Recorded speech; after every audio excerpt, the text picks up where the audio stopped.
So we're talking to David from Blackarts Designs, and David, I've got a couple of questions for you. I hope you don't mind sharing with us a little bit. Sure. So how did you get into the business side of air gunning?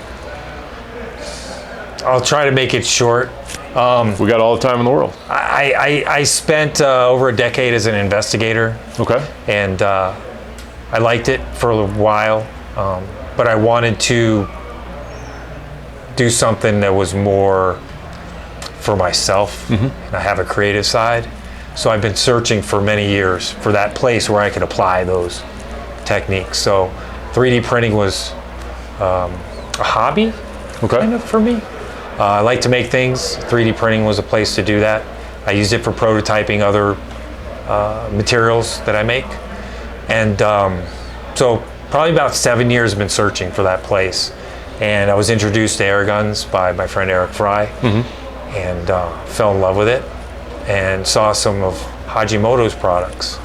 I said, oh, there's a place here. Because firearms, you're really not gonna make a lot of 3D printed parts. A firearm is something that your life is depending on.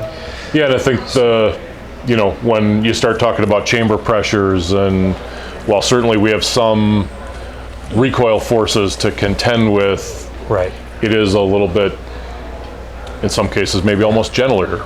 Yeah, and you're not putting your life on the line with this has to work when I need it to work. If I throw it over a wall, it's not going to be broken. So I saw some of the things Haji was making. I said, I think there's a place here for me.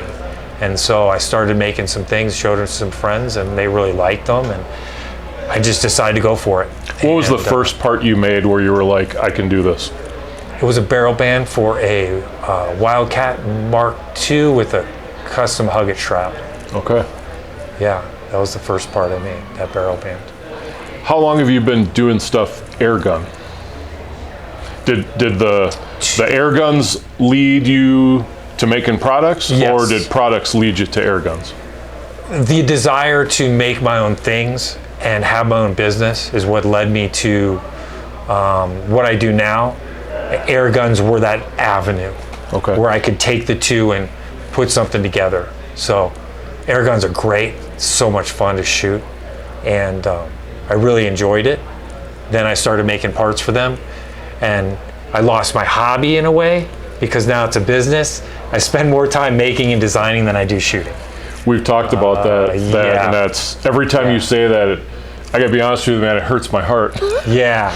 I want to take you out and let's just go shoot. Let's do it. Yeah, let's do it. But it was when I started, I knew that was going to happen. It's just the nature of the beast. When your hobby becomes your business, the two can't be pursued equally. So I figured 2 years, I'm going to be pushing this business uphill. At some point, I can guide it, and it'll be kind of moving on its own. I'm just steering it. And at that point, I can start diving back into enjoying shooting instead. Well, I think that's a healthy way to look at it. Yeah. And I sincerely hope that it works out for you. Yeah. If you had an opportunity to give advice to someone who wants to get into the business part of the air gun world, beyond what you've said so far, what advice might you have for somebody? Oh gosh. If you gave me direct questions with that, I'd have great answers. So I'm going to try to generalize. One is, don't hesitate, do it. And two, make it your own. Make it your own. If you want to make something, put something of you into that product, especially 3D printing. I mean, it's so accessible. It's so simple to do in the sense that you don't have to have a big shop.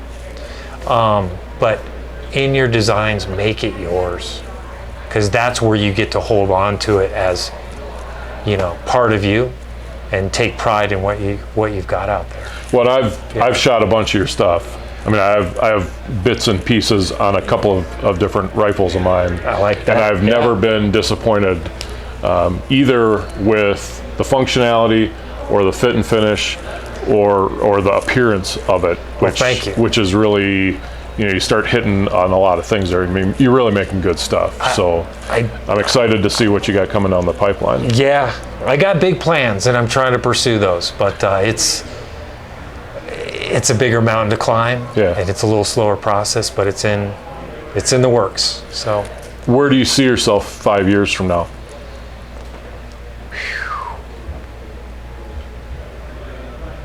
Doing the same thing on a bigger scale. So what does bigger scale mean? More machines? More machines, different materials, sticking in the realms of additive manufacturing for sure. But additive manufacturing is a big field. And it's not just squirting plastic out of a nozzle. I'll have to take your word for it on that. Right? I have to take your word for it on that. I say, you take a tube of toothpaste and specifically place it somewhere, that's what a 3D printer does. Sure. Just that actually, specific. That's the first time I've understood anything about 3D printing, other than I know some people who play around with it, and I think it's cool when they can make something. Yeah. I'll tell you, I love the design of your Element Optics the parallax wheel. Yeah, I love that, a new product, and it's symmetrical and asymmetrical at the same time. But the way that you can just, okay, I'm back to where I know where it is, and I know I go this way for that, and I come back this way. Yeah. And it seems like you've fused a couple of different types of material into that design. Correct. Like, is it a softer and then a hard, like crunchy outside, soft gooey inside kind of thing? Yeah, exactly. That adapter, a couple things on that. So there's an adapter that goes under that wheel that allows you to use the wheel on different scopes. Right. That's TPU. It's a flexible rubberized plastic. I use that also because I can give you a really firm attachment point. It's not going to slip off. It's not going to loosen. It's right. It's on. When you tighten it down, it's like... Yeah.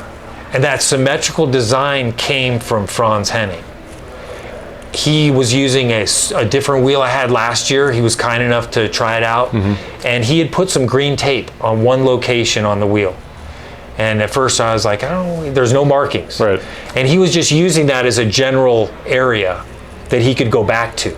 And so I took that thought, and that's how I came up with the scope throw. It's kind of a zero stop. You can set that at, say, 75 yards. Yep. If you're parallaxing a lot and you're lost at where you are, boom, you put it vertical or wherever you've lined it up, you know you're at 75 again. I can't tell you how many shots I've missed because, like, red squirrels don't care about your parallax problems. I mean, they don't care at all. Yeah. But to be able to, like, okay, I was looking at that over there. Was that a rabbit? Oh, red squirrel, and just right back. And I set it at like 35 for the most part. Yep. Boom, I'm right in the middle of the range. Yep. I know I'm going to get a good shot. That's what it was. It's a great product. It's designed to work kind of as a mechanical zero stop of sorts. So yeah. Awesome. Thank you. I need to ask another question, but I got to look at the question because I don't have that last one memorized. It's formatted. Just tricking me up here. Yep. I know how to edit it to make sure he doesn't look like he forgot. 5 things, man. 5 things. What are you killing me here? So, if there was something that you could change about the industry, what would it be? Something I could change about the industry.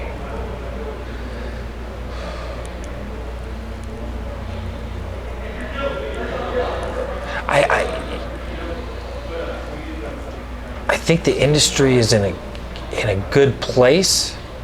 It's growing. I think people are open. If I could change one thing about the industry, it would just be let people experiment and let them learn without putting them down.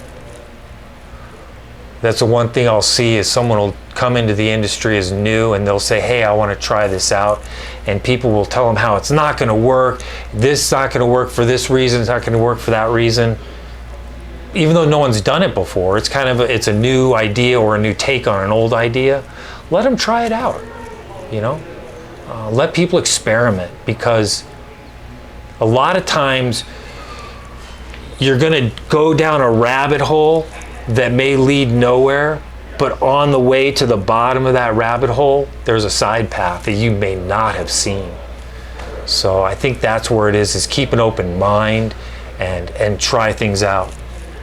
There's always a different path to take, even on an old idea. Do you ever feel constrained in your designing, worrying about how you're going to be compared to something else that's out there? Yes and no. One of the most difficult things for me, because I'm not a public person. Like this is not my forte. One of the most difficult things was when I first started the company, putting something out there, and people just saying, "God, that's terrible. What a terrible," you know. And because I put a lot into my products. That's obvious. If you've never seen anything that his shop puts out, like I've shown it to people who actually know a thing or two about 3D printing, and they always have the same reaction. It's like, wow. Yeah. It's impressive stuff, man. Yeah, thank you. And that's, I guess for me, that was a difficult thing, is when you put an idea out there, how's it going to be received? Because it's personal for me. Right. You know, every curve and every line in that CAD model was scrutinized to either do something or give it an appearance or a look. And so if someone says, "That's the ugliest thing I've ever seen," I'm like, "Oh, that hurt." So I think that, but yeah. That's a hard balance though, isn't it? To be open to feedback. Yes. And you, in the end, you're building a business. And you want people to like your product and buy your product. And so to some degree, you have to have an ear to the, okay, what is the end consumer ultimately going to write a check for, or swipe a debit card, or however they're paying these days, right?